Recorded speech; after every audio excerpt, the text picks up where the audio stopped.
Honda's EV hub has 4 parts. We have put them right here on this map. First, there's the new plant in Jeffersonville building batteries through a partnership with LG Energy Solution. Next, Honda's engine plant in Anna makes the cases that holds those batteries. And then all of that goes into vehicles made in East Liberty and in Marysville.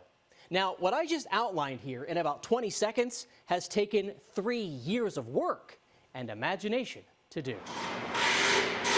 Honda has retooled how it makes cars. So we've been able to take what was once used for an entirely different operation and convert it over to a brand new high technology operation to build our new battery packs. Associate Chief Engineer Tim Leopold's in charge of getting Marysville's plant ready. This line, where Honda built its first Accord more than 40 years ago, has transformed. An area once used for paint has become an electric vehicle assembly point, connecting batteries made in Jeffersonville.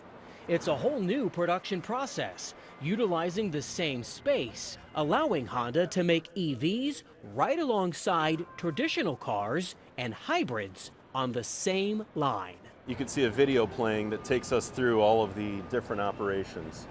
A standard assembly line would have a conveyor that associates would be around in order to assemble whatever product that is. This assembly operation actually has automated guided vehicles, or AGVs, that transport the product from one location to another location and can automatically go wherever they're needed.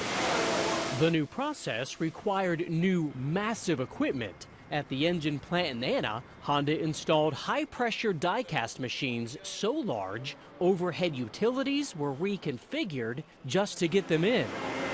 This is where the aluminum battery case takes shape.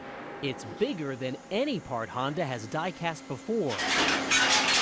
Connecting it all through the EV hub has been the job of Executive Chief Engineer Mike Fisher. Absolutely, crazy busy. He says never before has a car maker completed this kind of major production shift while maintaining production.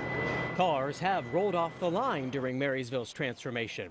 And while automation has jobs, people do too, with 300 new jobs planned into the EV future. For us inside of Honda, it's a balance of man-machine concept that we're, for the see, touch, feel things that are really important for the human touch and human friendly, that we're utilizing that as our base process. For the things that have complication from I can't visually do that, we're going to automate that from a quality verification, from a safety verification and those kind of things.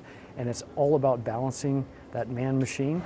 Construction hasn't finished yet in the Marysville plant, but Honda expects electric vehicles to start making noise this fall, mixing with the past and powering the road ahead.